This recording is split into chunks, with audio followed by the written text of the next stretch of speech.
Alright, so I promised the Eggman deck tech, and I wanted to show off my current Eggman deck. So, this commander is a bit of a monster on the field for abusing villainous choices, and this deck leans into that fact heavily. So, the first things I'm going to show off are the main way of using the ability, your discard spells, because you need everyone to not be at 0, but you need everyone to have just 1 or 2 in hand that they will not want to get rid of, thus forcing them to make a choice. Because if they have 0 in hand, they can fizzle the choice and just choose the option where they don't have to give anything up because they have nothing to give up. So you want things that make them discard, but not too much. So Inquisition of Kozilek will you get the no hand advantage, and you'll get to discard something. Mind Rot, classic and cheap in every set. Great Intelligence Plan, you're going to notice the theme. A lot of Doctor Who Villainous Choice cards make their way in here. And with the right cards, you can stack this. Heartless Pillage, good to get treasures and discard. Now, God of Fright is in here. Before everyone starts belly aching, you will never, unless under emergency situations, be playing her as Turgid. You are instead going to be using the Lantern solely for that discard ability as much as possible, almost to an abusive level. You don't care about stealing their stuff. All you care about making your big robots proving that you are better than them with your mechanized superiority. Next we have Painful Quandary, the classic and disgusting enchantment if it hits the field. Oppression. This will affect you, unfortunately, but I have enough card advantage, we'll show later, that shouldn't become a problem, and if it does, well, sometimes, admittedly, villainous choices do shoot themselves in the foot, but I think it's very appropriate for Dr. Eggman. Siphon Mind and Bandit's Talent. This card will go hard in the late game. The last step especially, because you're going to have several opponents who are going to be sitting there with only one card in hand most of the time, and this is going to give you so many extra cards on top of discard. So Bandit's Talent is a must-have in terms of my mind. Next up, since you're going to be making discarding and potentially yourself, you want plenty of robots in your hand to give everyone. Or sorry, give everyone, yes.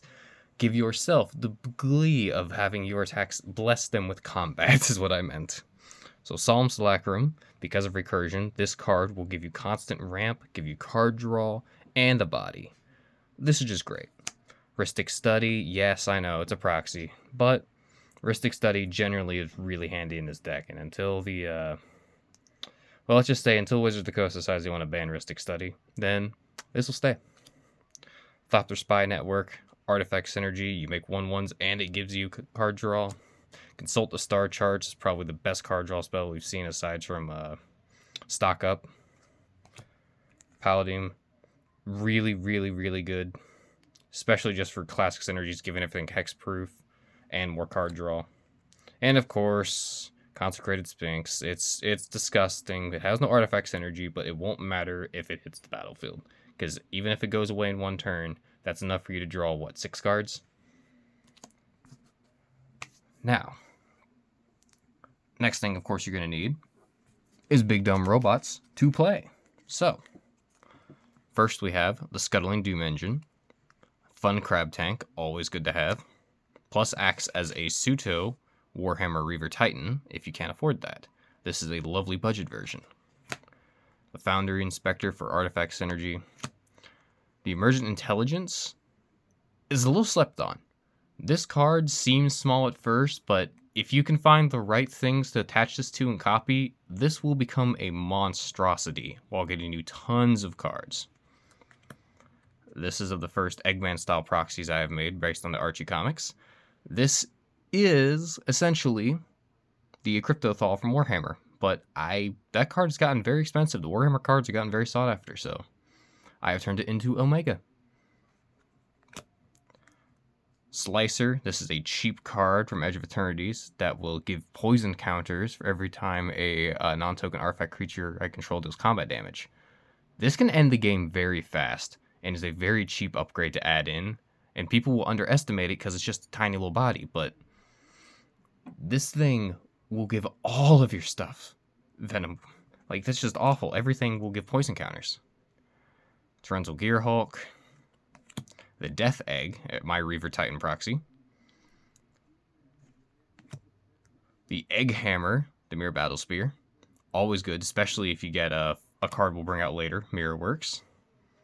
Pinnacle Emissary, more Artifact Synergy. Combustible Gear Hulk.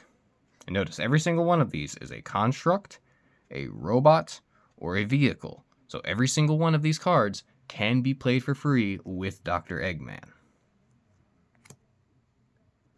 Mech Titan Core. This is a safety spell, this is a big game-ending monster, and this is a little bit of protection all in ones. Cyberdrive Awakener, gotten much cheaper since reprints, thank the Lord. Barb Servitor. Scrap Trawler. The Oil Deep Gear Hulk. The Scrawling Crawlers, a lovely little source of card draw as well. The Thought Monitor. Chief the Foundry for more synergy. Demonic Junker. The Red Tiger Mechan. You will notice I did try to put some animal robots in here to add to the Eggman theme. And the Coalstoke Gear Hulk. Now, of course, there are some creatures in here that are not designatedly things you can bring out for free, but in most of the cases, they all give more benefits for what they are. First being the Blade Coil Serpent. This can give you card draw, it can make everyone discard, and it can give everything you have trample in +1 haste, or give this +1 and a haste for every 2 pips of mana you spend of those designated colors. Blue gives you card draw, black gives you discard, and red will give you the advantage of trample. The question is, how much do you want to do of each? Preferably, you'd probably do the black or blue. The red won't be too handy unless you're in an emergency situation, but that's just me. Next, we have Archon the Traveler. This will allow you to essentially play Keurig, but with your artifacts, being able to play life instead of mana value. Davros will allow us to make more benefit from villainous choices, and be able to make more artifacts or draw cards, and make the opponent discard.